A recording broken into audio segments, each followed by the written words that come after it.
आजच्या या लाईव्ह कॉन्व्हर्सेशनसाठी लाभलेले आहेत माननीय पंडितजी पंडागडे सर. नमस्कार सर, आपले मनःपूर्वक स्वागत. त्याचप्रमाणे मी आज या मीटिंगला ज्यांनी अटेंड केलेले आहे असे सर्व शिक्षकांचा पुन्हा एकदा स्वागत करते. सर आपल्या सर्वांचे परिचितच आहेत, तरी पण मी त्यांची ओळख थोडक्यात देऊ इच्छिते. तर दीप प्रतिष्ठान शैक्षणिक, सामाजिक व सांस्कृतिक संस्थेचे अध्यक्ष आहेत. सरांनी जिल्हा परिषद अमरावती येथे माजी उपशिक्षणाधिकारी म्हणून उत्कृष्ट सेवा दिली आहे. त्यांनी त्यांच्या कारकिर्दीत उत्कृष्ट प्रशिक्षणाचे आयोजन केले व विद्यार्थ्यांच्या कल्याणासाठी अनेक उपक्रम राबविले. मुक्तांगण इंग्लिश प्रायमरी व हायस्कूलचे ते संचालक आहेत. शिक्षण क्षेत्राचा दांडका अनुभव असल्यामुळे आज करोना लॉकडाऊनच्या कालावधीत पालक, विद्यार्थी व शिक्षक यांच्यात चांगल्या प्रकारे दुवा कसा साधता येईल याबद्दल ते आम्हास मार्गदर्शन करणार आहेत. तर सर, माझा पहिला प्रश्न आहे, आज विद्यार्थी आणि पालक दोन्ही संभ्रमावस्थेत आहेत. त्यांच्या मनात करोनाची भीती आहे. मुलांचे फोन येतात की मॅडम आम्ही पास होणार की फेल, परीक्षा तर दिलीच नाही. पालकांना वाटते की कदाचित आमच्या मुलाला ह्याच वर्गात ठेवण्यात येईल का, पुढे प्रमोशन मिळेल किंवा नाही. तर कृपया विद्यार्थी आणि पालकांसाठी आणि शिक्षकांसाठी तुम्ही काही उद्बोधन करावे. कोरोनाच्या संकटामुळे सगळीकडे एक संभ्रमावस्था निर्माण झाली, खरं आहे. प्रामुख्यानं शाळा सर्वात आधी बंद झाल्यात. 15 मार्च पासून शाळा बंद झाल्यात. त्या काळात परीक्षा व्हायच्या होत्या. 10वीची परीक्षा पूर्ण व्हायची होती. 12वीच्या परीक्षा कशा तरी संपत आल्या होत्या. या संकटामध्ये शाळा बंद करणं नितांत गरजेचं होतं, आवश्यक होतं म्हणून त्या केल्यात. शाळा बंद झाल्यामुळे की सगळं संपलं अशातला भाग अजिबात नाही आहे, किंवा त्याचं विपरीत परिणाम होईल असं वाटून घ्यायचं पण की कारण नाही आहे. खरं म्हणजे वर्षभर सातत्यानं परीक्षा होत असतात. पहिल्या सत्रात आकारिक मूल्यमापन होतं, सत्र परीक्षा होते. दुसऱ्या सत्रात आकारिक मूल्यमापन होतं, वेगवेगळ्या प्रकारच्या चाचण्या होतात. या सगळ्या परीक्षा वर्षभर होतच आलेल्या आहेत. आणि त्यात फक्त एकच परीक्षा मिस झाली आहे, ती म्हणजे द्वितीय सत्रातली एक परीक्षा. तर त्या परीक्षेमुळे फार काही बिघडलं असं वाटत नाही आहे. म्हणजे पहिली ते 8वीचे सर्व विद्यार्थी दुसऱ्या वर्गात जाणार हे आधीच ठरलेलं असते. सर्व विद्यार्थ्यांना वर्गोन्नती मिळणार असते. कोणीही विद्यार्थी त्या वर्गात राहणार नाही, त्याच वर्गात राहणार नाही याची काळजी घेतली जाते. तेव्हा विद्यार्थ्यांनी हा संभ्रम अजिबात मनात ठेवू नये की परीक्षा न झाल्यामुळं आपल्या एकूण वर्गोन्नतीवर काही दुष्परिणाम होईल. सर्व विद्यार्थी ज्या वर्गात होते त्या वर्गातून पुढच्या वर्गात नक्की जातील याची खात्री असू द्यावी. हा पहिला मुद्दा. मॅडम आवाज येतोय ना माझा? बरोबर, सुंदर आवाज येत आहे सर, क्लिअर. दुसरं असं, आता निकाल कसा घोषित करायचा या संदर्भात शासनानं वेगवेगळे परिपत्रकं काढलीत, सर्व शिक्षकांपर्यंत ती पोहोचलीत. त्या पद्धतीने निकाल तयार होत आहे. इतकंच नाही तर सर्व विद्यार्थ्यांना ऑनलाईन निकाल देण्यासाठी शासनानं सूचना केलेल्या आहेत. मग सर्व विद्यार्थ्यांना त्यांचा निकाल जर असतील तर व्हॉट्सअप ग्रुपवर असेल, किंवा साधा टेक्स्ट मेसेजवर असेल, किंवा फोन करून असेल, सर्व शाळा विद्यार्थ्यांपर्यंत त्यांचा जो वर्गोन्नतीचा निकाल आहे तो त्यांच्यापर्यंत येईल. खरं म्हणजे पालकांनी सुद्धा या निकालाची फारशी चिंता करण्यासाठी कारण नाही आहे. पालकांनी सुद्धा संभ्रम पाडण्यासाठी कारण नाही आहे. कारण शासन निर्णयानुसार सर्वचे सर्व विद्यार्थी पुढच्या वर्गात दाखल होईल हे स्पष्ट आहे. यात काही कन्फ्युजन असं काही कारण नाही आहे.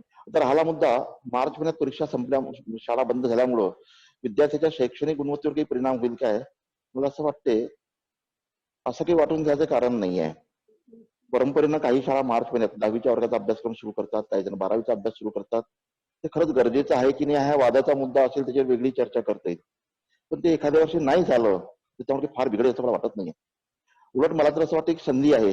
विद्यार्थ्यांना घरी राहता आलं, आई वडिलाशी, आजोबाशी, आजीशी संवाद साधता आला, बहीण भावांना एकत्र राहता आलं, जास्त वेळ घरात राहता आलं, आणि घरातल्या ज्या काही अडीअडचणी असतील किंवा घरातले जे काही सुखदुःख असतील ते समजून घेता आली, तर ही एक चांगली संधी होती असं मला वाटतं या निमित्तानं. तसं आपण इतके तास सलग इतके दिवस कधीच घरात राहिलेलो नाहीये. ही एक त्यामुळे संधी होती. नुसतं संभ्रम कुठलाही मनात न ठेवता पालकांनी बिनधास्त असावं. मुलांचं कोणतेही शैक्षणिक नुकसान होणार नाहीये, मुलं पुढच्या वर्गात कसे जातील हा विचार करण्याची अजिबात गरज नाहीये. म्हणून मुलांच्या शैक्षणिक भवितव्यावर या कोरोनाचा तसा कुठलाही फार मोठा परिणाम होईल असं मला सध्या तरी वाटत नाहीये. दुसरं एक असं महत्वाचं, अनेक पालकांना चिंता असते त्या मुलाच्या मार्कशीट मधल्या गुणांची. किती मार्क मिळतात, कोणता ग्रेड मिळते. मी खूपदा असं सांगतो, हे गुण मार्कशीटवर असणारे गुण किंवा परीक्षेत मिळणारे मार्क म्हणजे गुणवत्ता नाहीये. विद्यार्थ्याची शैक्षणिक गुणवत्ता ही त्याच्या गुणावरून तपासताच येत नाहीये. ही गुणवत्ता त्याच्या अंगी जे काही कौशल्य त्यानं संपादित केली असतील त्या कौशल्यावरून ती मोजता येऊ शकते. म्हणून मार्कशीट मधली श्रेणी, मार्कशीट मधले गुण हे तेवढे महत्वाचे नसतात. हे बरोबर आहे की 11वीच्या प्रवेशासाठी 10वीची मार्कशीट पाहिली जाते, पदवीच्या प्रवेशासाठी 12वीची मार्कशीट पाहिली जाते, हरकत नाही. त्या ठिकाणी तेवढे गुण विद्यार्थी बरोबर संपादित करतात. म्हणून असं चिंतेचं कुठलंही कारण आहे असं मला तरी वाटत नाहीये. तसं एवढ्या या बाबीवरून संभ्रम थोडासा दूर व्हायला हरकत नाही असं मला वाटते. तुम्हाला जे विद्यार्थी विचारतात पुढच्या वर्गात जाऊ काय, बिनधास्त सांगा तुम्ही पुढच्या वर्गात गेलेले आहात. तर त्यांनी विचारलं तुमचं श्रेणी कोणती आहे, त्यांना सांगा तुमची श्रेणी तुमच्या मोबाईलवर तुम्हाला कळवण्यात येईल. आणि श्रेणी वगैरे तेवढी महत्वाची नसते, मी आधीच विषद केलेला आहे. ठीक आहे. बरोबर आहे सर, एकदम सुंदर. तर तुमच्या म्हणण्यावरून आमचे काही पालक आणि विद्यार्थी सुद्धा जुडलेले आपल्यासोबत, खुशी केने वगैरे आमच्या तर एक छान वाटलं ऐकून की टेंशन नहीं लेने का, मजे में रहने का, जब वक्त मिला है तो इसको हंसते खेलते आनंद से बिताया जाए. आता हे झालं पालक आणि विद्यार्थी. आता प्रश्न आहे शिक्षक. कालच एक पोस्ट आली, त्याच्यामध्ये सुंदर होतं की प्रत्येक म्हणतात दुकानदार दुकान उघडलं नाही, नुकसान होऊन राहिलं, आमचा धंदा बुडून राहिला. पण शिक्षक मात्र असा प्राणी आहे की तो म्हणत नाही की शाळा केव्हा उघडेल. तर त्यांनी आपल्या विद्यार्थ्यांसाठी कोणत्या उपाययोजना कराव्यात आणि काय करू नये जेणेकरून विद्यार्थी पुन्हा पूर्वीसारखा सामान्य होईल, याच्यावर थोडं मार्गदर्शन करावं. शाळा उघडल्या नाही म्हणजे नुकसान होईल असं मला तरी वाटत नाहीये. खरं म्हणजे समाज एक मोठी शाळा आहे. ज्या समाजात आपण राहतो, ज्या परिसरात आपण राहतो, ज्या घरात आपण राहतो, ही पण एक शाळाच आहे. माझं तर मत असं आहे की घर एक मोठी प्रयोगशाळा आहे. त्या घरातली प्रत्येक वस्तू म्हणजे ती अगदी पहिल्या प्रवेशद्वारापासून तर शेवटच्या दारापर्यंत कुठेही जरी आपण गेलात तर तिथे जे जे काही असेल ती प्रत्येक गोष्ट तुम्हाला काही ना काही शिकवते. उलट मला असं वाटते हे शाळेत शिकवल्या जात नाही, त्या बऱ्याच गोष्टी घरात शिकता येण्यासारख्या आहेत. घरात शिकता येते, परिसरात शिकता येते, आजूबाजूला शिकता येते. या काळात मला असं वाटते ही चांगली संधी होती वाचनाची. आपण घरात आहोत, दीड महिन्यात घरी जे जे असेल ते वाचता आलं असतं. जरूर नाही की पुस्तकच वाचली पाहिजे, माणसं वाचता येतात, वस्तू वाचता येतात, पदार्थ वाचता येतात, काही वाचता येते. जे जे डोळ्यांना दिसते ते वाचता येते. म्हणजे वाचता येते त्याविषयीचं आपलं मत व्यक्त करता येते. समजा घरातला एखादा फोटो बघितला, जुना आजीचा आजोबाचा फोटो दिसला, तर आजी आजोबाच्या संदर्भातलं जी काही माहिती असेल ती माहिती मिळवता आली असती, लिहून काढता आली असती, असं एक प्रयत्न करता आला असता. तर मला असं वाटतंय की शाळा सुरू होणार नाही ही भीती मनात ठेवायचं काही कारण नाहीये. शाळा यथावकाश सुरू होतीलच. नेहमी आपलं सत्र 26 जूनला सुरू होत असते, याही वर्षी 26 जूनला सुरू होईल असं गृहीत धरू. समजा काही अडचणी आल्यात 15-20 दिवस, महिनाभर पुढे मागे होईल. पण शाळा सुरू झाली नाही म्हणजे शिक्षण थांबलं असं समजण्याचं काही एक कारण नाही आहे. शिकण्यासाठी शाळेचीच नितांत गरज असते असं मानणाऱ्यापैकी मी नाही आहे. समाजात शिकता येते, समूहात शिकता येते, आजूबाजूच्या लोकांकडून शिकता येते. फक्त शिकण्याची ती वृत्ती लागते. आणि शिक्षणाचा जो आपण समज करून घेतला की ठराविक 7-8 पुस्तकं, त्या 7-8 पुस्तकातले जे काही कंटेंट मॅटर असेल, जे काही लिखित असेल तेवढं लिहिलेलं मॅटर म्हणजे शिक्षण, तर हे सुद्धा थोडंसं कालबाह्य झालेलं असं मला वाटते. वेगळ्या पद्धतीने शिक्षणाचा विचार जर केला तर वेगवेगळ्या ठिकाणून वेगवेगळ्या गोष्टी शिकता येतात. तर तसा एक विचार करणं गरजेचं आहे. तर ही धास्ती शिक्षकांच्या मनात आहे, हाच विचार पालकांच्या मनात आहे, हाच विचार विद्यार्थ्यांच्या पण मनात आहे. पुढच्या वर्षी 10वीची परीक्षा येणार. 10वीचे प्रकरण 1 ते प्रकरण 10 संपायचे आहेत.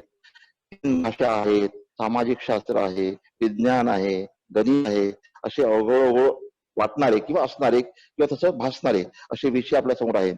या विषयाचा अभ्यासक्रम पूर्ण झाला नाही तर कसं होईल? खरं म्हणजे हा एवढा मोठा तणावाचा विषयच नाही आहे. ज्यांना लिहिता येतं आणि वाचता येतं, मी वाक्य पुन्हा रिपीट करतो, ज्यांना वाचता येतं आणि लिहिता येतं असा कुठलाही विद्यार्थी किंवा कुठलाही व्यक्ती कोणत्याही विषयाचा अभ्यास घरी बसून सुद्धा करू शकतो. जर एक वाचता आलं पण त्याचं आकलन झालं तर मला असं वाटतं कोणताही विषय शिकता येतो, कोणत्याही वर्गाचा शिकता येतो. अगदी ज्याला चांगलं वाचता येतं आणि आकलन होतं, बीएचं जरी पुस्तक दिलं तर बीएचे पेपरमध्ये ते हमखास पास होऊ शकतील याची मी गॅरंटी देतो. अगदी स्टॅम्प पेपर लिहून द्यायला मी तयार आहोत. फक्त वाचता येणं गरजेचं आहे. म्हणजे वाचन कौशल्य विकसित होण्यासाठी जे जे करावं लागतं ते करण्यासाठीचा हा कालावधी खूप उपयुक्त होता. त्यासाठी शिक्षकाची किंवा शाळेचीच गरज आहे असं पण नाही आहे. जे काही साहित्य तुमच्याकडे उपलब्ध असेल घरी 2 पुस्तकं असतील, 1 पुस्तक असेल, नसेल तर शेजारी पाजारी असतील आणि काहीच नसेल तर माझं तर मत असं आहे, दुकानातून इंग्रजी, मराठी, हिंदी वृत्तपत्राची रद्दी विकत आणा. 1 किलो रद्दी जरी आणली तरी महिना दीड महिना सहज ती पुरेल. ती जरी वाचता आली बरोबर. आणि तिचं आकलन करता आलं तरी बऱ्यापैकी होऊ शकते असं मला वाटते. म्हणून वाचन ही अतिशय महत्वाची बाब आहे शिक्षण प्रक्रियेमध्ये. आणि अलीकडे असं दिसते आहे तिथंच आपण कुठेतरी मागे पडतोय. म्हणून वाचन विकसित करणं आणि वाचनावरून आकलन झालं की जे की आकलन झालं ते लिहिता येणं, एवढं जर झालं तर मला असं खूप बरं होईल असं वाटते. मग कुठल्याही प्रकारच्या याचा म्हणजे टेक्निकल गोष्टीचा अर्थ येणार नाही. ठीक आहे, गणितासारखा टेक्निकल विषय आहे, विज्ञानासारखा टेक्निकल विषय आहे, तो 4-6 महिन्यात सहज पूर्ण करता येतो. 4-6 महिन्यात तो सहज पूर्ण होऊ शकतो. तेवढे विद्यार्थी आत्मसात करू शकतात, तेवढी बुद्धिमत्ता त्यांच्याकडे असते. त्यामुळं परीक्षेचा तणाव, अभ्यासक्रमाचा तणाव घ्यायची अजिबात गरज नाही असं माझं ठाम मत आहे. लोकांनी तशा पद्धतीनेच वागावं. खरं म्हणजे शिक्षण कशासाठी, तर समृद्धपणे जीवन जगतावं एवढ्यासाठी. समृद्धपणे जीवन जगायचं असेल त्यासाठी जीवन कौशल्य आणि जीवन मूल्य हे 2 अतिशय महत्वाच्या गोष्टी आहेत. की जीवन कौशल्य विकसित करण्यासाठी हा कालावधी खूप उपयुक्त होता. उपयुक्त आहे. करेक्ट. आणि जीवन मूल्य विकसित करण्यासाठी सुद्धा म्हणजे जसं परोपकाराची भावना, माणुसकीची वृत्ती, ह्या ज्या गोष्टी असतात त्या गोष्टी या दिवसात बरोबर विकसित होऊ शकल्या असत्या. जसं आता रस्त्यावरून जाणारे मजुरांच्या पण दररोज थवेच्या थवे पाहतो. हे थवे पाहून असं वाटतंय की या लोकांचं जगणं कसं असेल. मनात ती तळमळ आपोआप निर्माण होते. ही जी मूल्य आहेत ना, म्हणजे ह्या ज्या जाणीव आहेत, ह्या जाणीवा जिवंत होण्यासाठी मला तसं वाटते अनेक पुस्तकातून जे शिकवलं गेलं नसतं, अनेक पुस्तकातून ती सगळी जीवन मूल्य या 1.5 महिन्याच्या कालावधीत या कोरोना आपल्याला शिकवून गेला असं म्हणायला हरकत नाहीये. बरोबर सर. एकदम सुंदर. म्हणजे निसर्गाने आपल्याला खरोखर खूप चांगली संधी दिलेली आहे माणसं वाचण्याची. आणि याच्यावरून एक मला असं वाटतंय की कोरोना से हमको डरना नहीं है, कोरोना से डरो ना. ये जो संधी हमको मिली है उसका हमने फायदा उठाना चाहिए. सरांनी जे सांगितलेलं आहे, रद्दी पेपर मधून जरी वाचन करून तुम्ही शब्द जरी काढले तर आपल्या शब्द संपत्तीचा विकास होऊ शकतो. इंग्रजी रद्दी पेपर, मराठी रद्दी पेपर, हिंदी रद्दी पेपर. Very nice sir. आणि मला असं वाटतं आता शिक्षकांनी घरी बसून त्यांच्यासाठी काहीतरी केलं पाहिजे. म्हणजे कसं आहे, काही जो पालक वर्ग आहे सर खूप गरीब आहे. म्हणजे त्यांना हाऊ टू हँडल झूम च्या मीटिंग मध्ये अटेंड व्हा म्हणते ते सुद्धा जमत नाही. पालकांना लिहिता वाचता येत नाही. तर अशा मुलांसाठी आम्ही काय केलेले, काही गुगल फॉर्म्स विकसित केलेले आहेत विषयनिहाय. हा, ओके. तर ते योग्य, ते कितपत योग्य आहे तुमच्या मताप्रमाणे? म्हणजे ते पूरक आहे का ह्या वातावरणासाठी? खरं म्हणजे आपण नशिबान आहोत की 21व्या शतकात आपल्याकडे तंत्रज्ञान आलेलं आहे.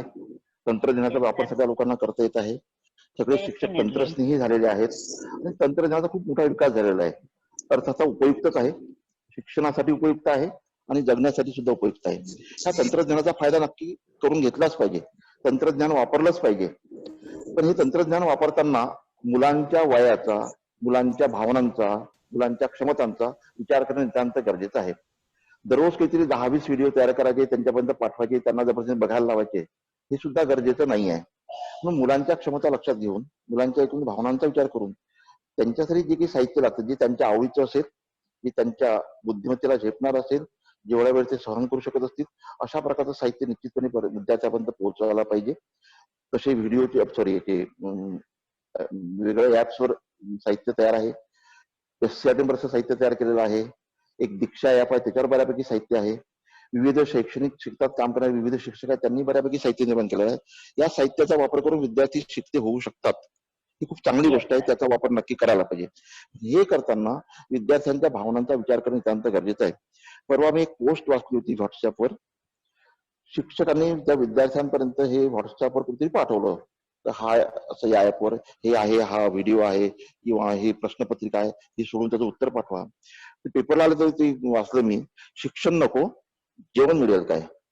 मला असं वाटतं ज्यांची जेवणाची भ्रांत आहे, ज्यांना जेवणाची गरज आहे, त्यांना जर जबरदस्तीने आपण हे जर सांगायला लागलो तर त्यांना आवडणार पण नाही. आणि आपल्या समूहामध्ये, आपल्या समाजामध्ये असे काही विद्यार्थी असतील, असे काही कुटुंब असतील की ज्यांच्याकडे ह्या सुविधा उपलब्ध नसतील, तर उपलब्ध असतील तरी त्यांच्या वेगळ्या विवंचना असतील, त्यांच्या त्या विवंचनाचा विचार करून, त्यांच्याकडे असलेल्या उपलब्ध साहित्याचा विचार करून किंवा त्यांच्या भावनांचा विचार करून या सगळ्या साहित्याचा वापर व्हावा. थोडक्यात एकच, या सगळ्या साहित्याचा वापर करताना त्याचा अतिरेक होणार नाही याची काळजी घेणं मात्र नितांत गरजेचं आहे. बरोबर हे आहे. जर केलं तर त्याचा नक्की फायदा होऊ शकेल. ज्यांच्याकडे सुविधा आहे ते वापरतील, ज्यांच्याकडे नाही आहे त्यांच्यासाठी वेगळा कुठला तरी विचार करावा लागेल. आणि दुसरं एक माझं ठाम नेहमीचं मत असं आहे, ते मी नेहमीच सांगतो, हे तंत्रज्ञान किती जरी विकसित झालं तर हे तंत्रज्ञान शिक्षकाला रिप्लेस करू शकत नाही. हो, शिक्षकच ही गोष्ट शिक्षकाचं काम खरी करू आहे. शकेल. जो जोपर्यंत शिक्षक आणि विद्यार्थ्याचा संवाद होत नाही तोपर्यंत शिक्षण प्रक्रिया पूर्ण होऊ शकत नाही. तंत्रज्ञानाच्या माध्यमातून शिक्षण प्रक्रिया पूर्ण होईल असं जर कोणाचा विश्वास असेल तर मला वाटते तो चुकीचा ठरेल. तसा हे तंत्रज्ञान हे शिक्षकाला पर्याय आहे असं मात्र कोणी समजून नाही. शिक्षक हा शिक्षकच आहे, तोच ती प्रक्रिया पूर्ण करू शकेल. ओके. बरोबर आहे सर. आताच आपण गुरुवंदना केलेली आहे. गुरुर ब्रह्मा गुरुर विष्णू. गुरुची जागा कोणीच घेऊ शकत नाही. पण आता हे झालं सर, मला एक विचारायचं, समजा सर्व पूर्ववत होण्यासाठी आता हे आता ही झाली एक गोष्ट. आता दुसरं मला एक सांगायचं, योगासन, साधना, ध्यान जे आम्ही वर्षभर मुलांना शिकवलेलं आहे शाळेत कुठे ना कुठे. तर हे ह्या कालावधीत त्या मुलांची मानसिकता चांगली झाली पाहिजे. त्यासाठी त्यांच्या शरीरावर चांगला परिणाम झाला पाहिजे, मनावर चांगला परिणाम झाला पाहिजे. यासाठी उपयुक्त ठरेल का? तर योगा ठरत असेल तर ते कितपत? ओके. खूप चांगला प्रश्न आहे तुमचा. प्रश्न म्हणजे अक्षरशः हे चांगलं एक काय म्हणतात विधान आहे तुमचं. योगा, प्राणायाम ह्या गोष्टी निश्चित उपयुक्त आहेतच. तुम्ही शिक्षक म्हणून तुम्हाला आठवत असेल, आपल्या पहिलीपासून तर 10वी पर्यंतच्या अभ्यासक्रमामध्ये शारीरिक शिक्षण व आरोग्य हा एक विषय आहे आणि कंपल्सरी आहे, येस. ऑप्शनल नाही आहे. नाही. आणि त्या विषयासाठी पुरेशा तासिका आहेत. बरोबर आहे सर. 10% कालावधी हा त्या विषयासाठी राखून असतो प्रत्येक वर्गात, पहिलीपासून तर 10वी पर्यंत साधारणतः 10%चा कालावधी राखून असतो. म्हणजे आरोग्यासाठी शारीरिक शिक्षण हे अतिशय महत्वाचं आहे. आणि योगा हा शारीरिक शिक्षणाच्या अनेक भागापैकी एक भाग आहे, हा त्यात समाविष्ट होतोच. म्हणून शालेय स्तरावर अगदी पहिलीपासून तर 10वी पर्यंत शालेय शिक्षणामध्ये ह्या सगळ्या गोष्टी शिकवल्या जातातच. आता ते किती होते कसं होते हा वेगळा भाग आहे, पण ते होणं नितांत गरजेचं आहे. आता या निमित्तानं काय होईना लोकांना त्याची जाणीव व्हायला लागली, हे करणं गरजेचं होतं. आपण जसं म्हणालात योगा, प्राणायाम ह्या गोष्टी गरजेच्या आहेत. व्यायाम करणं नितांत गरजेचं आहे. आणि ही आपली प्राचीन आरोग्य चिकित्सा पद्धती जी होती, त्या प्राचीन आरोग्य चिकित्सा पद्धतीतला हा एक अतिशय महत्वाचा भाग होता. म्हणून भाग आहे. आपण ज्या बरोबर आहे. विषयाचं काम करत आहात प्रामुख्याने तो विषय शैलीमध्ये आणणं गरजेचं आहे. इथून पुढे तर आता आपल्याला हे इच्छा असो किंवा नसो हे अंगीकारणं गरजेचंच आहे, स्वीकारावंच लागेल. इच्छा असो किंवा नसो व्यायाम करावा लागेल. इच्छा असो किंवा नसो या संकटाच्या नंतर सुद्धा समजा सगळं सुरळीत झाल्यानंतर सुद्धा खूप चांगले चांगले दिवस असं नाही आहे. आणखी काही महिने किंवा काही दिवस तुम्हाला असं वाटते हे सगळं सहन करावं लागणार आहे. आणि हे करताना ही जी की पथ्य पाळावीच लागतील, स्वच्छतेच्या संदर्भात असो, सोशल डिस्टन्सिंग असो, मास्क वापरणे असो, या सगळ्या गोष्टी आता कायमस्वरूपी आपल्याला भविष्यात कराव्या लागतील.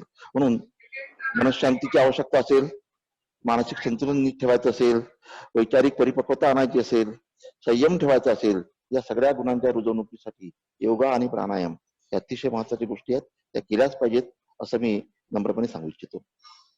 खूप छान सर. खूप सुंदर सांगितलं तुम्ही योगा बद्दल. आणि आरोग्य शिक्षणामध्ये दर दर वर्षभर आपण घेतच असतो. पुढे पण याच्यासाठी आम्ही सज्ज राहू. बरं, जर कोणाला काही प्रश्न विचारायचा असेल तर रेज युअर उत्तर हँड. हात वर करा जर कोणाला काही प्रश्न विचारायचा असेल तर. मग आम्ही त्यांना अनम्यूट करू. यस, राजपूत सर आपको कुछ पूछना है? राजपूत सर. नहीं, मैं उनका धन्यवाद देना चाहता हूँ।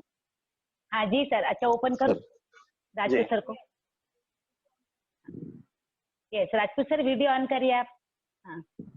यस. पंडित पन्नागड़े सर बहुत ही समर्पक ना विचार आपने रखे हैं, सब लोगों के लिए बहुत ही उत्साहवर्धक है। कोविड-19 के दो पक्ष है, एक पक्ष तो जैसे कि हम लोग सारे जो दिक्कतें फेस कर रहे हैं वो है, और दूसरा है कि जो कई वर्षों तक आने वाले वर्षों में हम दूसरों को सिखा नहीं पा सकते थे, वो इसने एक ही थोड़े समय में हम सब लोगों झटके को में सिखा दिया.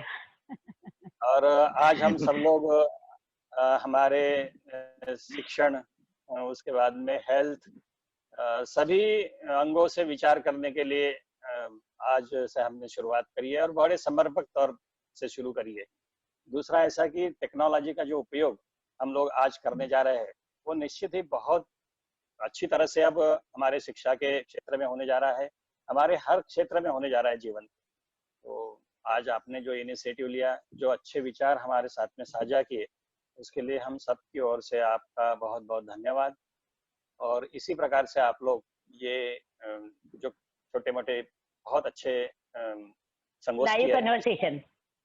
हाँ लाइव संगोष्ठी जो है इसका आयोजन करते रहे, हम लोग आप लोगों के साथ में ही बने रहेंगे। धन्यवाद। धन्यवाद सर। जरा क्या है, ये जो प्रकृति ने हमको जोर का झटका धीरे से दे दिया करके हम सब लाइन पर आ गए अभी। अच्छा, कौन रेज हैंड कर रहा है? somebody is raising hand. Video start करो. आता कोणीतरी हँड रेज केलेले, त्याच्यावर त्यांचे नाव नाहीये. प्लीज रेज, ठीक आहे ना, ओपन चालेल. युअर.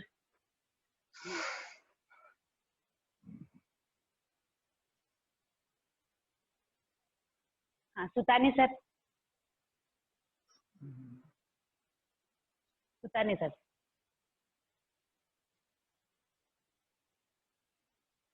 बरं सर, विचारा प्रश्न. नमस्कार, स्वागत आहे सर तुमचं. बोला, विचारा सर.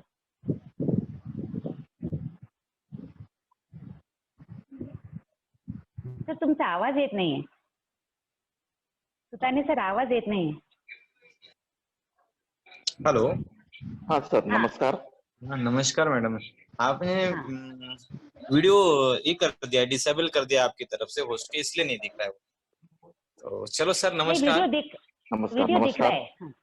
जी जी सर, सर, नमस्कार. मुझे एक पूछना था, जैसे अभी एजुकेशन तो स्टॉप हो चुका है, जो भी होगा भविष्य में वो तो देखेंगे, बट इस एजुकेशन के हिसाब से अभी जो बेरोजगारी बढ़ेगी या जो भी अभी आने वाले समय में बेरोजगारी बोलेंगे या व्यवसायिक और आज नौकरी की, इसमें क्या क्या रहेगा भविष्य में जैसे स्टूडेंट के लिए? आज नौकरियां भी कम हो चुकी है और बिजनेस भी रिलेटेड कुछ सोचेंगे तो आज नहीं हो पाएगा. तो ऐसे समय में यूथ ने क्या करना चाहिए?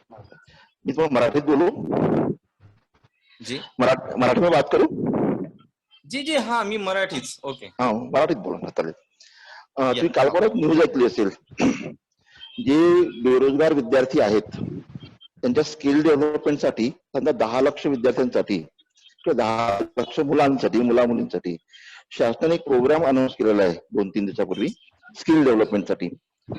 त्यांचे ट्रेनिंग शासन करणार आणि प्रशिक्षण झाल्यानंतर त्याच्या प्लेसमेंटसाठी प्रयत्न करतील. स्किल डेव्हलपमेंटसाठी एक डिपार्टमेंट गव्हर्नमेंट ऑफ महाराष्ट्राचं आहे आणि त्याच्या मार्फत 3 महिन्याचा, 4 महिन्याचा, 2 महिन्याचा असे लहान लहान कोर्सेस आहेत. हे कोर्सेस वेगवेगळ्या ठिकाणी सुरू आहेत आणि त्या कोर्सेसच्या माध्यमातून विद्यार्थ्यांनी जर स्किल डेव्हलप केले तर मला असं वाटते बेरोजगारी हा फार मोठा प्रश्न राहणार नाहीये.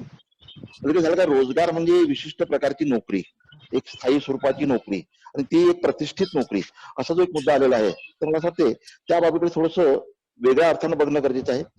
जिथून अर्थार्जन होईल, जी स्किल्स आपल्याकडे, त्या स्किलचा वापर करून आपल्याला पैसे मिळवता येतील, अशा प्रकारचा विचार तरुणांनी करावा असं मला वाटते. आता माझा व्यक्तिगत अनुभव असा आहे, मला जर एखादा चांगला डेटा एंट्री ऑपरेटर पाहिजे असेल आणि मी जर 100 विद्यार्थ्यांचे इंटरव्ह्यू घेतले तर 100 पैकी 4 विद्यार्थी सुद्धा चांगले डेटा एंट्री ऑपरेटर मिळत नाहीत. मग स्किल डेव्हलप करणे, जे कुठलं स्किल तुमच्याकडे असेल ते किती कालावधीत करायचं, कसं करायचं, त्यासाठी शासनाच्या योजना आहेत. इतकंच नाही तर खासगी स्तरावर सुद्धा खूप सारे इन्स्टिट्यूशन्स आहेत. तर विद्यार्थ्यांनी, म्हणजे तरुणांनी प्रामुख्याने स्किल बेस वर्क असं काम करावं असं मला मनापासून वाटतं आणि माझा तसा विचार पण असते. त्यासाठी सरकारी नोकरी ती ठराविक कालावधीची, ठराविक सॅलरीची, असा कालावधी जवळजवळ आता संपुष्टात येईल. गेल्या अनेक वर्षात शासनाने जे काही एम्प्लॉयमेंट केल्या आहेत त्या कायमस्वरूपी एम्प्लॉयमेंट फार कमी आहेत. अगदी कालबद्ध पद्धतीनं ठराविक मानधनावर अशा आरोग्य क्षेत्रात आहे, शिक्षण क्षेत्रात आहे, सगळीकडे अशाच एम्प्लॉयमेंट सुरू आहे.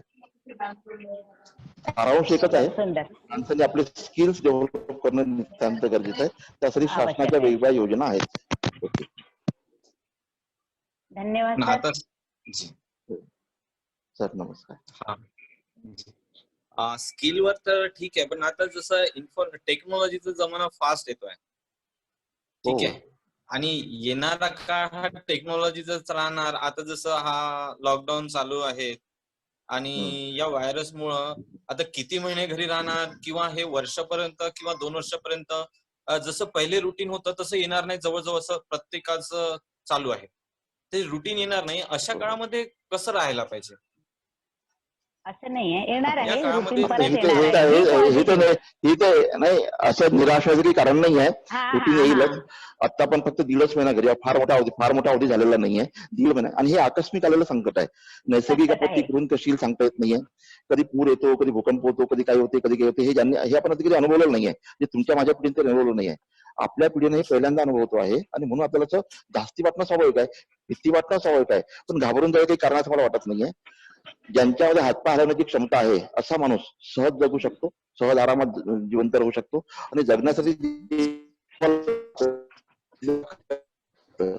म्हणून घाबरून जायचं काही कारण नाहीये. आणि ही स्थिती पूर्ववत येण्यासाठी की मोठा अवधी लागेल, हा काही आपल्या राज्यापुरता प्रश्न नाहीये. सगळं जग त्याची संघर्ष करते, आणि जागतिक स्तरावर जे काही प्रयत्न सुरू आहे त्यातून आपण मूळ पदावर नक्की येऊ असा विश्वास आपण व्यक्त करायला पाहिजे, तशी आपली भावना असायला पाहिजे, आणि त्यासाठी जे काही सहकार्य करावं लागते ते पण करायला पाहिजे. बरेचदा असं येते, मूळ पदावर असं वाटते, सगळं चांगलं व्हावं असं वाटते, पण त्या अनुषंगाने जी काही जबाबदारी येते ती जबाबदारी पार पाडताना काही काही माणसं कमी पडतात असं पण निदर्शनास येते. Thank you sir, thank you. Be positive. त्याच्यासाठी योगा करा, प्राणायाम करा, आपोआप सकारात्मकता येईल. चाहे मुश्किलें कितनी भी आए, उसका मुकाबला हमने डटकर करना चाहिए, ना कि होकर. Very nice, good. बिलकुल. बोला. Thank you sir. नेक्स्ट. यस, पवन राठी सर. पवन नमस्कार राठी सर। सर. आप कहाँ से सर? हाँ सर, बढ़िया। आप कौन से स्कूल से? श्री गणेशदास राठी विद्यालय सर। Very good. सर्वात ओळख आहे? प्रथम आपली ओळख आहे बहुतेक. हो सर, भेटलोय आपण। भेटला. बोला, काय म्हणता?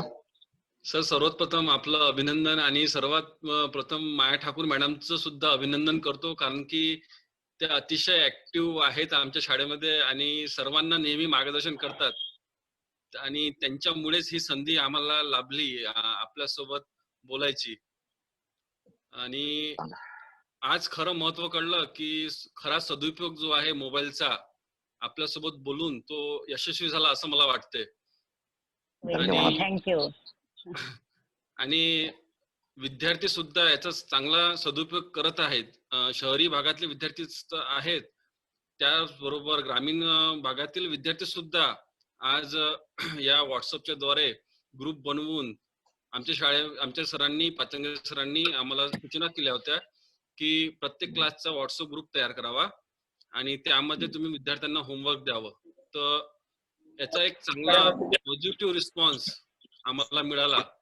म्हणजे भविष्यात सुद्धा जर असं आपण केलं तर नक्कीच याचा चांगला सदुपयोग होईल.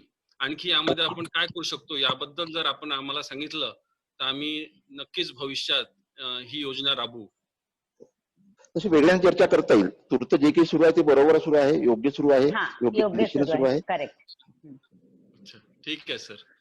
पवन राठी सर, आप सहभागी हुए, इसके लिए बहुत बहुत धन्यवाद. आपके जैसे नवयुवक आगे बढ़कर ये काम आगे आपको संभालना है, इसीलिए हमने सिर्फ इनिशिएटिव लिया है. Okay, next. Thank you madam. Thank you sir. Welcome. Neeta Mundra madam. Neeta Mundra madam को ओपन करो. नीता मुंद्रा मैडम, अनम्यूट करो, अनम्यूट. हाँ, यस. मेरी आवाज आ रही है? मैडम आ रही है. हाँ सर, नमस्कार. मी नीता मुंदडा. हाँ, बोला. हाँ सर, एक प्रश्न हा विचारा की शिक्षकच आहे, मॅडम सोबतच आहे. तर प्रश्न असा होता की आपण विद्यार्थ्यांना टेक्नॉलॉजीचा यूज करायला लावतोय, आणि व्हॉट्सअप आणि ह्या सगळ्या वेगवेगळ्या ऍप्स मधून आपण त्यांचा अभ्यास घेतोय. आता काही पर्सेंट विद्यार्थी त्याचा फायदा घेतही असतील, पण असं नाही होणार का की ह्या टेक्नॉलॉजीचा दुरुपयोग करत विद्यार्थी, आणि त्यांना तेवढी समज नाहीये अभ्यास किती करावा आणि त्याच्यातनं मग नंतर काय घ्यावं, हे आपल्या पॅरेंट्सच्या हातात नसतं, कारण की आपण कंटिन्यू त्यांच्याकडे लक्ष नाही देऊ शकत दिवसातनं 3-4 तास. तर याच्याबद्दल सर तुमचं काय मत आहे? चांगला मुद्दा आपण मांडलात. तुम्ही काल परवाचा लोकसत्ता जर वाचला असेल 3 दिवसापूर्वीचा, हॅलो, 3 दिवसापूर्वीचा लोकसत्ता जर आपण वाचला असेल तर त्यात रसिका मुळे नावाच्या मॅडमचा एक लेख आहे. ते असं म्हणतात की हे जे साधन आपण मुलांच्या हाती दिलं, या साधनाचा ते कसा वापर करतात याचं निरीक्षण करणं सुद्धा नितांत गरजेचं आहे. दुसरा जो स्क्रीन टाइम सगळ्यांचा वाढला, आता स्क्रीनवर जो आपला वेळ जातोय सगळ्यांचाच, हा स्क्रीन टाइम वाढणं तसं धोक्याचंच आहे. डोळ्यासाठी धोक्याचं आहे, एकूण ब्रेनसाठी पण धोक्याचा आहे. हा स्क्रीन टाइम लिमिटेड असणं नितांत गरजेचं आहे. आता पर्याय म्हणून आपण या साधनाचा वापर करताय. सध्या शाळा बंद आहेत, शिक्षक विद्यार्थ्यांपर्यंत पोहोचू शकत नाही, सगळे विद्यार्थी एकत्र येऊ शकत नाही, तंत्रज्ञानाचा वापर करताय. मी आधीच म्हटलं की हे तंत्रज्ञान शिक्षकाला रिप्लेस करू शकत नाही येस, आणि हे तंत्रज्ञान त्याचा मर्यादित वापर करणं सुद्धा गरजेचं आहे. आपण जी भीती व्यक्त केली ती भीती अगदी रास्त आहे. याचा वापर किती होतो आणि गैरवापर किती होतो सांगता येत नाही. त्यासाठी पालक सुजाण असणं गरजेचं आहे. पालकांचं मुलाकडे लक्ष असणं नितांत गरजेचं आहे. इतकंच नाही, तो त्याचा वापर खरंच कशासाठी करतो हे पण बघणं गरजेचं आहे. हे आपणही बघणं गरजेचं आहे आणि त्या मुलांच्या ज्यांच्या संपर्कात तो असतो त्यांनी सुद्धा बघणं गरजेचं आहे. तर ही भीती लक्षात घेऊ नये. आता ठीक आहे, प्रत्येक गोष्टीच्या काही प्लस काही मायनस प्लस पॉईंट असतात. हे मायनस पॉईंट आहेत, निगेटिव्ह पॉईंट आहेतच आणि अगदी अपरिहार्यता म्हणून आपण ते सध्या वापरताय. जर आपला काही दुसरा उपाय आपल्याकडे असतात, दुसरी काही पर्यायी साधनं आपल्याकडे असतील, त्याही साधनाचा वापर केला असता. म्हणून ही भीती मनात ठेवूनच, हे लक्षात ठेवूनच या साधनांचा वापर करायचा आहे. अगदी इकडे दुर्लक्ष करून चालता येणार नाही. मुलांना खूप चांगलं वापरता येतं आणि त्यांच्या हाती ते सोपवून द्यावं, त्यांच्या भरोश्यावर सोडून द्यावं असं करून चालणार नाही. या साधनांचा ते कसा आणि किती वापर करतात, किती प्रभावीपणे वापर करतात, किती चांगला वापर करतात, इकडे लक्ष ठेवणं हे शिक्षकांचं कर्तव्य असेल आणि ज्यांच्या ते संपर्कात आहे त्यांचं पण ते नितांत गरजेचं कर्तव्य असेलच असं मला वाटतं. Thank you sir. पालकांची आता रिस्पॉन्सिबिलिटी वाढली आहे. बरोबर आहे. नेक्स्ट वाढली म्हणजे ती आधी पण होतीच. Sutane sir. Yes, Sutane sir. Yes, Gajanan Mankar sir, Sutane सरांनंतर. सुताने सर. हा, सुताने सर, आवाज येत आहे?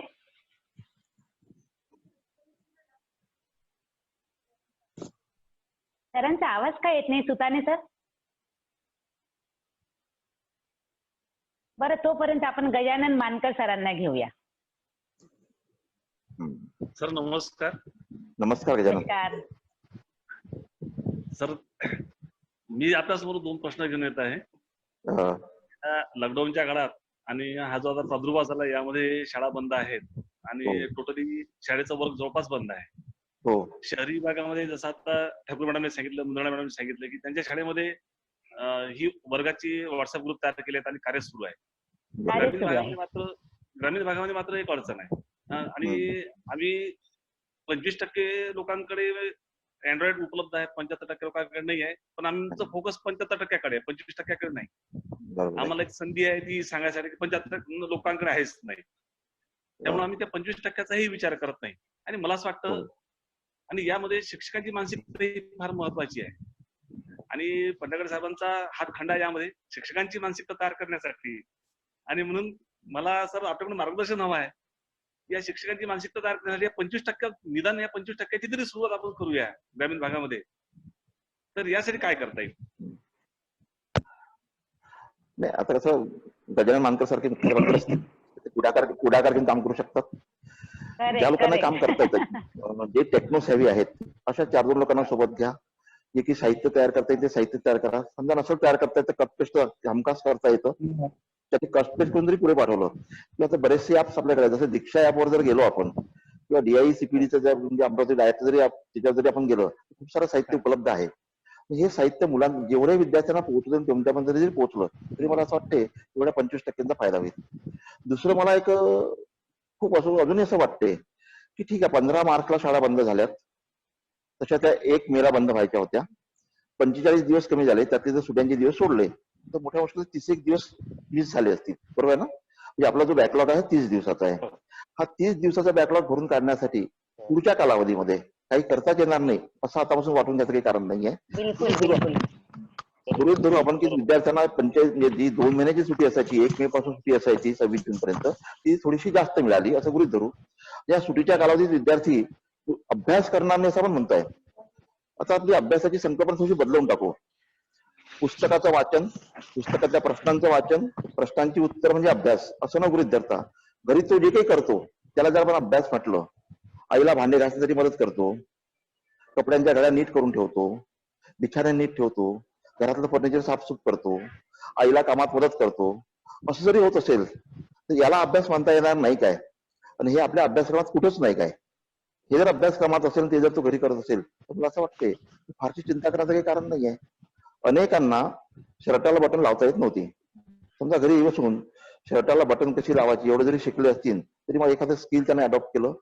हे सुद्धा आपल्या परिसर अभ्यासामध्ये दुसरीपासून पुढे जर आपण वर्गात गेलो तर कुठे ना कुठे ही कौशल्य विकसित करणं गरजेचं होतं.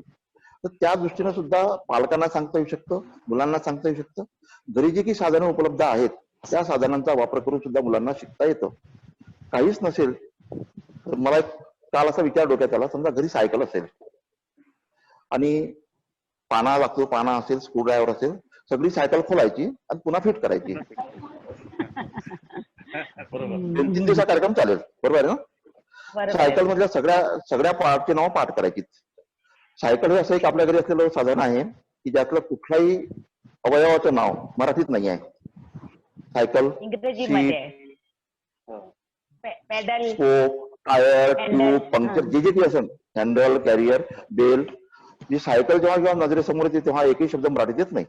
ठीक आहे, हा झाला भाषेच्या संदर्भातला. म्हणजे सायकलचा वापर कसा कसा करता येईल, सायकलची चेन कशी काम करते, कुठलं त्यात तत्व असतं, कुठलं प्रिन्सिपल असतं, सायकलचा रिंग जर बाहेर काढला तर रिंगचं पेरिमीटर मोजता येईल काय, त्याचं सरकम्फरन्स मोजता येईल काय, त्याच्यानंतर त्या रिंगचा रेडियस किती आहे, डायमीटर किती आहे मोजता येईल काय, अशा गोष्टी पण करू शकतात ना. आणि त्यासाठी कुठे बाहेर जायची गरज नाही आहे. घरात जेवढी साधनं आहेत, मी तसं म्हणतो स्वयंपाकघरातल्या चमच्यापासून तर तुमच्या घरात जी जी काही साधनं आहेत ही सगळी साधनं हे TLM आहेत, टीचिंग लर्निंग मटेरियल आहे. त्या साधनांचा वापर करून सुद्धा तुम्ही बऱ्यापैकी जे स्किल्स आहेत, जे की कन्सेप्ट आहेत, मॅथमॅटिक्स मधले असतील, लँग्वेज मधले असतील, त्या सगळ्या कन्सेप्ट क्लिअर करता शकतात. स्वयंपाकघरातल्या सगळ्या भांड्यांची नावं इंग्रजीत लिहा. हा एक्सरसाइज समजा मी गजानन मानकरांना दिला आणि उद्यापर्यंतचा अवधी दिला, तर हा एक्सरसाइज करता येईल की नाही करता येणार? करता येईल, करता येईल. पण या एक्सरसाइज मध्ये याच्यानंतर समजा आपण ठरवलं आणि समजा केला, आता आपण जरी त्यात उतरलो, म्हणजे स्वतः गजानन मानकर किंवा मी पंडित पंडाकडे मी जरी हा प्रयत्न केला की स्वयंपाकघरातल्या सगळ्या वस्तूंची नावं इंग्रजीत लिहायची, मला असं वाटतं अजूनही आपण 75% पुढे नाही जाणार, अजूनही 25% कुठेतरी मागेच राहू. मला असं वाटतं लँग्वेज डेव्हलपमेंटसाठी असेल, मॅथमॅटिक्स डेव्हलपमेंटसाठी असेल, सायन्स डेव्हलपमेंटसाठी असेल, तुमचं घर ही एक चांगली शाळा आहे, घरातला परिसर ही चांगली शाळा आहे. थोडंफार गायडन्स लागेल, ही माध्यम आहे किंवा मुलं स्वतःहून काहीतरी करतील. मला आठवतं मी लहानपणी तेरखंडाची बैलगाडी करायचं, तेरखंडाची मोटरकार करायचं, तेव्हा कोणी कुठलंही तंत्रज्ञान नव्हतं, कोणी सांगत नव्हतं. तेच धान्याची पेरखंड काढायची, त्याच्या सुया वापरायच्या, त्यातून साधनं करायची. ही करता येत होती त्या काळात. तशी आता काही करता येणार नाही का? असं कुठलं स्कोप नाही आहे काय? असं कुठलं घरात काही नाही आहे काय? असंही विचार करणं गरजेचं आहे. जे काही आहे त्या साधनांचा वापर करून बऱ्यापैकी स्वतःला विकसित करता येतं, मुलांना संधी देता येते. मुलांची जी काही क्रिएटिव्हिटी आहे ती क्रिएटिव्हिटी यातून त्यांना स्वतः व्यक्त सुद्धा करता येते. पण ते गजानन असा विचार करायला हरकत नाही. ओके, काय झालं? जर मला असं वाटतं असं करता येऊ शकतं. राहिला आता ग्रामीण भागातल्या मुलांचा प्रश्न, फार चिंता करण्याचं कारण नाही. ते त्यांना ज्या ज्या स्किलची गरज आहे घरी, त्या स्किल्स मध्ये ते काम करत असतील होते. शेतीवाडीची कामं आहेत, घरची कामं आहेत, आई वडिलांना मदत करायची आहे. आणि आता हे 45 दिवसाचा जो काही बॅकलॉग असेल, हा बॅकलॉग भरून काढण्यासाठी पुढे आपण अतिरिक्त वेळ देणं नितांत गरजेचं राहील. पुढच्या वर्षीचं ठरवून टाकू की शनिवार रविवार सुट्ट्या घ्यायच्या नाही, अर्जित रजा घ्यायच्या नाही, किरकोळ रजा घ्यायच्या नाही. इतकंच नाही, मुलगा 10वी जरी असला तरी संगोपन रजा नाही घ्यायची. करता येईल ना असं? ठीक आहे, धन्यवाद सर. पंडागडे सरांनी सांगितल्याप्रमाणे गजानन मानकर सर नक्कीच करतील, कारण की त्यांना पंडागडे सरांनीच आदर्श बनवलेला आहे, मला असं वाटते. त्यांच्या हाताखालीच आपण है ना. आणि पंडागडे सरांनी जे सांगितलेलं आहे त्याच्यावर फक्त मला 2च ओळी बोलायचे आहे. ते सगळ्यांना माहित आहे. बिनभिंतीची उघडी शाळा, परिसर म्हणजे बिनभिंतीची उघडी शाळा, लाखो येथे गुरु, झाडे वेली पशुपाखरे यांची मैत्री करू, यांची मैत्री करू. यासाठी आपल्याला खूप चांगली संधी लाभलेली आहे. धन्यवाद गजानन मानकर सर. आता Shailesh Sutane sir. Thank you sir. Hello. Thank you madam. Hello. Welcome welcome. Yes, hello Sutane sir. Welcome welcome. नमस्कार सर. आवाज नमस्कार सर. नमस्कार. मी गणेशदास राठी विद्यालयाला मॅडमच्या सोबतच आहे पर्यवेक्षक म्हणून. बरं, मी ओळखतो तुम्हाला. हा. हा सर, आपण जवळच राहतो. मी तुमच्या हो. घराकडे हो. राहतो, तर आपली बरेच वेळा भेट पण झालेली आहे. हो. हा, सांगा ना, तर काय? सर आम्ही आमच्या शाळेत हा आपला जो उपक्रम आहे व्हिडिओ कॉन्फरन्सिंग द्वारा म्हणजे व्हॉट्सअप द्वारा विद्यार्थ्यांना आम्ही जे व्हिडिओ दाखवत आहोत, तर त्यामध्ये आमच्या नीता मुंदडा मॅडम, ठाकूर मॅडम यांचे उत्कृष्ट व्हिडिओ आम्ही विद्यार्थ्यांना प्रोव्हाइड करतो आहे आणि त्याद्वारे विद्यार्थ्यांना ते शिकवत पण आहेत. आणि इतर शिक्षक जसे आमचे भट्टड सर वगैरे गणित वगैरे शिकवतात. पण बरेचसे विद्यार्थ्यांकडे सर अँड्रॉइड मोबाईल नाहीच आहे. त्यामुळे हा पालकांचा वारंवार फोन येतो आहे. तर याच्यासाठी काय करायचं? हॅलो. नाही, हा, मी आधीच सांगितलं, काही लोकांकडे साधनं असतील, काही लोकांकडे साधनं नसतील. साधन नाही म्हणून चिंता करण्याचं काहीच कारण नाही आहे. आता हे सध्या जे काही तुम्ही व्हिडिओ पाठवतात, सध्या जे काही तुम्ही एक्सरसाइज पाठवतात, ह्या एक्सरसाइज करणं म्हणजे शिकणं असं गृहीत त्याचं काही कारण नाही आहे. त्यांच्याकडे जी काही गोष्टी उपलब्ध असतील, जे मी तर पुस्तकाच्या पलीकडचं शिकण्याची संधी आहे, ज्यांच्याकडे ही साधनं नाही आहेत, ठीक आहे, तिकडे जे त्यांचं कमी राहील ती कमी नंतर भरून काढता येईल. पण जे त्यांच्याकडे आहे, जे त्यांच्या घरात आहे, जे त्यांच्या परिसरात आहे, त्यातून त्यांना जर काही सांगता आलं, त्यातून जर त्यांना काही शिकवता आलं, शिकवता म्हणजे पाठ्यपुस्तकातच नाही, कारण म्हणजे शिक्षण हे पुस्तकाच्या पलीकडे बरंच काही असतं. आपण जे पुस्तकी शिक्षणात जे अडकून पडलो ना एवढे दिवस, त्याच्या पलीकडचा विचार करणं नितांत गरजेचं आहे. पलीकडचा विचार ज्यांना ज्यांना करता येतो, ती मुलं बऱ्यापैकी पुढे जाऊ शकतात. आणि हे जे पुस्तकातलं शिक्षण राहिलंय ना, हे काही ठराविक तासिकांच्या कालावधीत नक्की पूर्ण करायचं. हे पुस्तकी शिक्षण याकडे फारसा जोर न देता किंवा भर न देता पुस्तकाच्या पलीकडचं शिक्षण, ते व्यक्तिमत्वाच्या विकासासाठी ज्या ज्या काही गोष्टी लागतात त्या गोष्टींसाठी भरण करणं, त्याचा भरणा करणं, यासाठी काय करता येऊ शकतं असं तुम्ही पालकांना सांगू शकतात. पालकांना सांगा, मुलगा घरी व्यवस्थित राहतो, चांगला राखतो, चांगला बोलतो, सगळ्यांशी समन्वय साधून राहतो, एवढं जरी झालं तरी मला असं वाटतंय या 1.5 महिन्यात एवढ्या 2-4 गोष्टी जरी त्याला करता आल्या तरी त्याला चिंता करण्याचं कारण नाहीये. म्हणून सर्व शिक्षकांना माझी अशी विनंती असेल की पुस्तकी शिक्षणाच्या पलीकडचा विचार करणं नितांत गरजेचं आहे. आपण पुस्तकात एवढे अडकून पडलो, पुस्तक परीक्षा त्यात एवढे अडकून पडलेलो आहोत की त्याच्या पलीकडचा फारसा विचार आपण करत नाही. पुस्तकाच्या पलीकडच्या शिक्षणाची नितांत गरज असं पदोपरी जाणवते. आता 2-3 उदाहरणं तुम्हाला सांगतो मी, म्हणजे 2-3 उदाहरण म्हणजे जे तुम्हाला दिसत आहे. मी गेले काही दिवस अनुभवतो आहे, म्हणजे शेजारची काही मंडळी आहे, ते कधीच मॉर्निंग वॉकला जाताना मी त्यांना कधी बघितलं नाही गेल्या 10-5 वर्षात. हे जेव्हापासून लॉकडाऊन झालं आणि शासन वारंवार सांगते घराच्या बाहेर पडू नका, पण त्यांचं घराच्या बाहेर जाणं वाढलं. मला असं वाटतं ते त्यांचं जे काही शिक्षण झालं असेल 20 वर्ष 25 वर्षाचं, 1000-2000 पुस्तकं त्यांनी वाचली असतील, त्या पुस्तकातून ते एवढं जरी शिकले नसतील की दिलेल्या सूचनांचं काटेकोरपणे पालन करणे, ही साधी कन्सेप्ट आहे, साधी संकल्पना आहे, दिलेल्या सूचनांचं काटेकोरपणे पालन करणे. आता ही शिकलेली माणसं जर त्याचं काटेकोरपणे पालन करत नसतील तर त्यांचं शिक्षण किती उपयुक्त आहेत याचा विचार करावा लागेल. काल तुम्ही टीव्हीवर खूप सारे बघितलं असेल, काल मध्यालय सुरू झाली, एक बातमी अशी होती, विद्यालय बंद मध्यालय सुरू. ठीक आहे, मध्यालय सुरू झालं, त्याची गरज ज्यांना ज्यांना असेल ती म्हणतात, पण त्यांची जी की वागण्याची पद्धती होती ती पद्धती जर बघितली त्यात की फार अडाणी अशिक्षित सगळेच माणसं असतील असं काही नाही आहे. तर मला असं वाटते त्यांच्या वर्तनातून सुद्धा मुलांपर्यंत बरंचसं शिक्षण पोहोचते. समाजात कसं वागावं, कसं राहावं, कसं वागू नये, ह्या सगळ्या गोष्टी विद्यार्थी, या सर्व गोष्टी विद्यार्थी इथून शिकत असतात. म्हणून मला असं वाटतं शिकण्यासाठी की फार वेगळं करायची गरज नाही, पुस्तक सांगितण्याची गरज नाही आहे. तुमच्या घरातल्या तुमच्या परिसरातल्या लोकांच्या वर्तनातून मूल बरंच काही शिकत असते. हे वर्तन जर योग्य असेल, शिकण्यासारखं, मुलं शिकतील. चांगलं असो की वाईट असो, मुलं तुमच्या वर्तनातून चांगलं पण शिकतील आणि वाईट पण शिकतील. जे काही वाईट शिकले ते आपल्यापासून शिकले, जे काही बरं झालं असेल चांगलं असेल ते पण आपल्यापासून शिकले. म्हणून ही साधनं नाहीत म्हणून चिंता करण्याचं कारण नाहीये. मुलांचं शिकणं बंद नाहीये, मुलांचा मेंदू उघडा आहे, त्यांचे डोळे उघडे आहे, कान उघडे आहे, त्यांचं ज्ञान ग्रहण करणं सुरू आहे, मेंदू झोपलेला नाहीये त्यांचा, तो काहीतरी ग्रहण करतोय. त्यांनी काय ग्रहण करावं हे पालकांनी ठरवावं आणि तशा प्रकारे त्यांनी वागावं. इतकं झालं तर खूप बरं होईल. बहुतेक लोक तसं करत असतात. धन्यवाद सर. धन्यवाद सर. धन्यवाद सर. धन्यवाद. सुताने सर, आपसे सिर्फ एक बात बोलनी है। हाँ, डरने की कोई बात नहीं, अच्छे दिन भी जरूर आएंगे। ये कोरोना हमेशा नहीं रहने वाला है। हमारे बच्चों के लिए हम कोशिश जरूर करेंगे सब मिलकर, ठीक है? धन्यवाद सुताने सर. धन्यवाद सर. आणि आता Deepali Babudkar madam, welcome Deepali Babudkar madam. Thank you so much madam. आणि आतापर्यंत जी चर्चा झाली ती मी ऐकली आहे.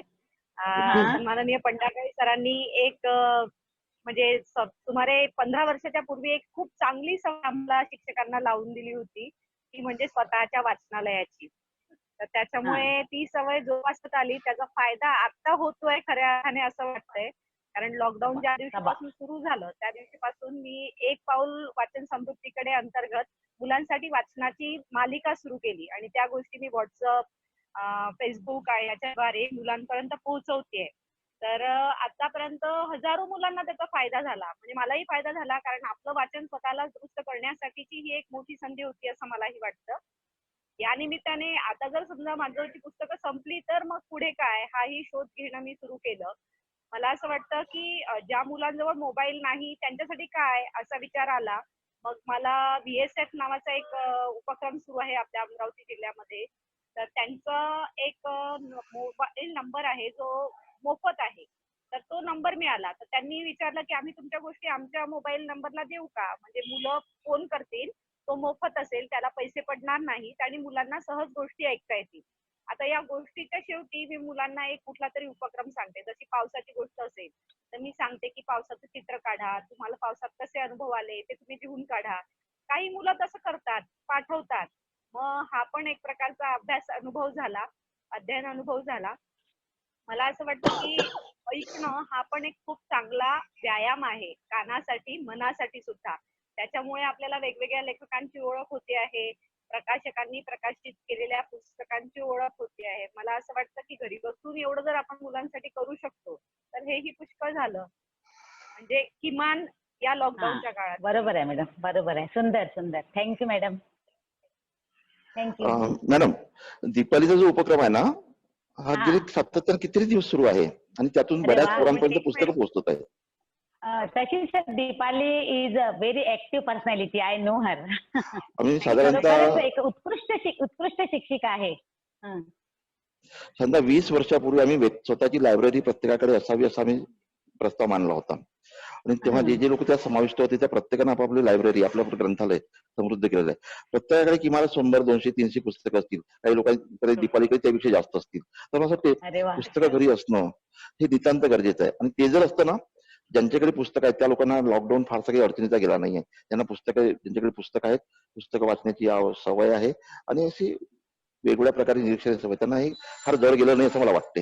ओके, पुढे काही अधिक? तर लॉकडाऊन नंतर आम्ही सुद्धा दीपाली सारखे प्रयत्न निश्चितच करू. दीपालीचा आदर्श समोर ठेवून आम्ही पुढे जाऊ. आता पुढे आहे नेक्स्ट. बोला दीपाली. मी माझ्या याची लिंक तुम्हाला पाठवू शकते. तुम्ही पण त्या गोष्टी मुलांपर्यंत सहज पोहोचवू शकता. म्हणजे तुमचा नंबर माझ्याकडे आहे. येस. हा, दीपाली मॅडम मला कळवा, मग मी माझ्या बाकीच्या शिक्षकांना पण पाठवेल. ओके, चालेल, नक्की. आता सबा खान फ्रॉम बेंगलोर. यस. नमस्ते सर। नमस्ते। पहले आप तो कौन से स्कूल में हो?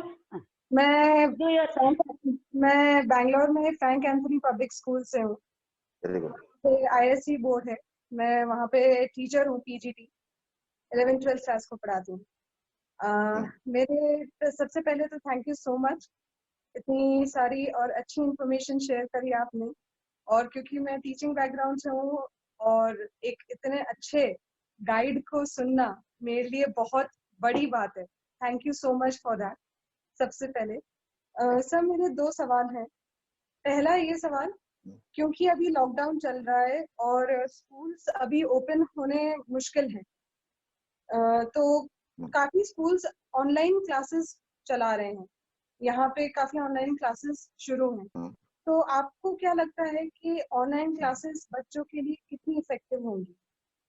और मेरा दूसरा सवाल ये है कि आपके हिसाब से एक टीचर के लिए सबसे बेस्ट मेथोडोलॉजी या टेक्निक क्या हो सकती है बच्चों के लिए?